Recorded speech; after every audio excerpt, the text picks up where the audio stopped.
Alrighty guys, hi, it's Amanda. Welcome back to my channel. I hope you're having a great day today. As always, if you're new or just returning and you haven't yet already, please be sure you're subscribed to the channel. If you like the video, give it a big thumbs up. And if you have any comments, questions, or concerns, recommendations, anything like that, leave it down in the comment section. I will try my best to see you there. So today is going to be a quick makeup look. I am going to be doing a first impressions on the McGrath Celestial palette. Celestial Divinity, I'm gonna clarify. I did show this in my 2021 makeup purchases of new releases. I will link that up above. From that video, a shade had fallen out and I have not had the opportunity to repress it. So unfortunately, I will not be able to show you guys the palette. If I can think to grab a screen grab, I will. If I can't, you can Google it or look it up on Sephora. The palette, however, is in front of me. It's right here. This is what the packaging looks like. There are only 3 mattes in this palette and the rest are all shimmers. The mattes are relatively berry dark tones, so this is probably going to be a little bit of a darker look for me, but I did just prime my lids with the Milani eyeshadow primer. I have been really enjoying this as an eyeshadow primer. Occasionally, I have noticed that my eyeshadow will still crease. I'm not sure if it's because I've been still playing with newer palettes, if it's the palette formula or if it's that this eyeshadow base creases. I'm still in the midst of testing that out to figure it out for sure. But to start off, I'm going to start off with the lightest shade in the lightest matte shade in the palette, which is like a mauve. And I'm not sure how pigmented it is, so I am really tapping off the brush, and I will be looking down over here as this is where my mirror is. It is pretty true to color in the pan, which I'm a little bit shocked by. I was kind of anticipating it to go on a little bit lighter or darker. I find most of the time when I dip into a mauve, it doesn't really come off mauve the second I put it on my lid. It's either a little bit darker or it is like a light peach, but this is almost, to me, like a true mauve. So I am just going to dust that into the crease. You guys have seen me do this a million times. I'm just gonna do my right eye.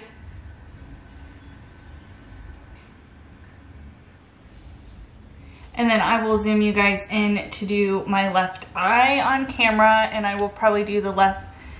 I'm going to continue to do my right eye probably off camera or quickly while I show you guys the left eye for anyone who needs a demonstration.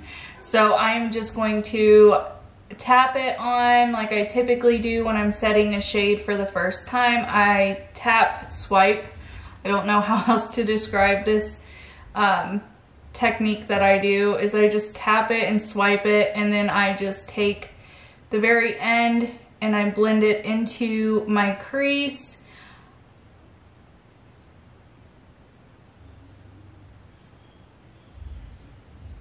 And I'm starting to get a little bit more brave and I've been bringing the shade in a little bit further than what I usually used to do. I went back in just to build a little bit more of the pigment. And since this is the base shade, I am trying to make sure it is blown out enough to actually be that base shadow.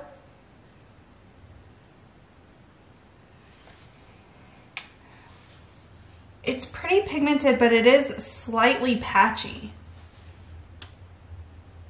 I don't know if it's my technique here or if it's just the shade or if it's the shadows. This is my first time using this palette.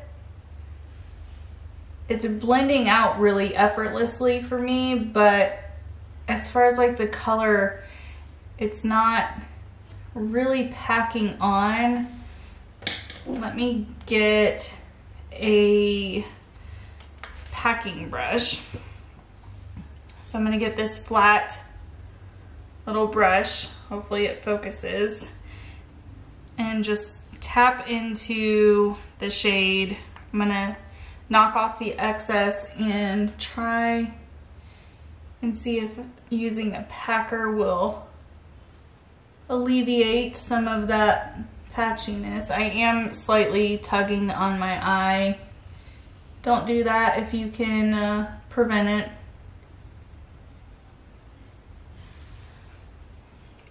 It still is a little bit patchy. I'm not gonna lie, it's still looking a little bit patchy to me, but that's okay. I'm not super worried about it. I'm gonna go over and do a little bit of touching up on this eye too. I'm gonna go back in with the original brush I was using and just try to buff it out a little bit at the edges, just so the lines aren't super harsh. And then I am going to go into a brush like this, one of my small blender brushes, and I'm going to go, there is a dark brown and a dark purple. I am gonna dip into just the dark brown. I'm avoiding the purple shade. And that is extremely pigmented. I knocked off my brush and everything, and it's still pretty pigmented. And this brown, hopefully you guys will see on this eye as I place it down, it is a brown, but the undertone is like a dark purple. So I guess, I'm not sure if that was the color palette was berries. I mean, they're in the shimmer shades, there's 4 purples, almost 5. The darkest shade is like a black with blue sparkle. Purple sparkle, not blue. So I primarily use these brushes just to really place the darker shades and make sure I use them to make sure I don't totally cover up the previous shade when I'm getting into the crease, to make sure that that shade is still visible. I honestly don't do a lot of blending with this brush. It's more just for placement. I'm gonna go back in with the original brush without any product and just blend over the seams in my crease, using whatever product was left on from the previous shade to help mesh those 2 colors together well. Do the same on this eye. And I kind of bring it up a little bit just to make sure there's some seamless blending if possible. All right. Once I feel the eyes are similar, I will go in with a shimmer shade. So like I said, there's about 4 to 5 purples, it looks like. And the other colors, there's a blue and like a yellow, gold, green. About 3 pinkish red shades and 4 to 5 like goldeny green shades. So since I'm wearing white, it doesn't really matter what we go in with. So I am going to grab a shade that is gold, but it looks almost like there's green in it. My face is in the way, so it's focusing on my face. It's very gold. This might be more of like a true gold, like a white gold maybe. So I am just going to use my finger and put that on my eyelid in the open space where there is no shadow, and I'm just gonna tap it on.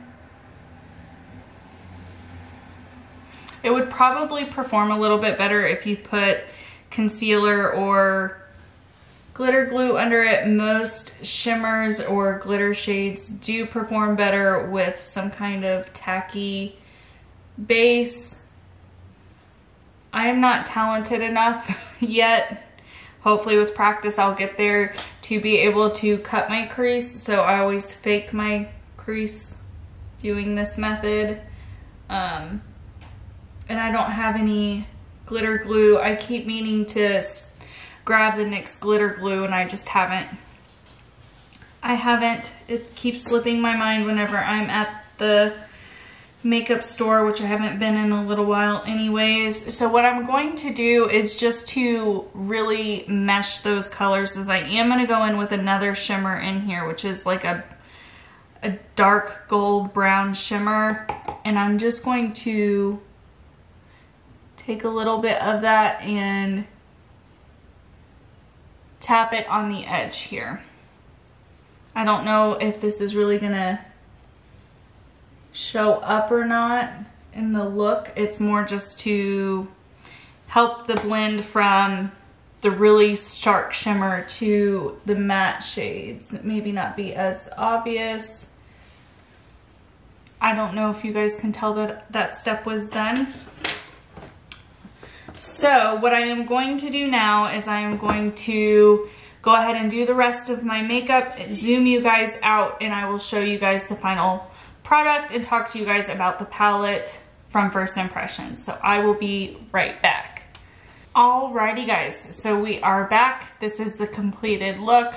You know, for my first time using this, I thought the mattes would be a little bit different than what they come off as.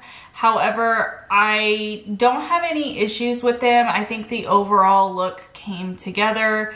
The first shade, the lightest mauve shade, is kind of patchy. But the dark brown isn't true to color in my opinion, but it is a good deep shade for me. It wasn't too intense, but it does pack the pigment, so you need to go in with a light hand.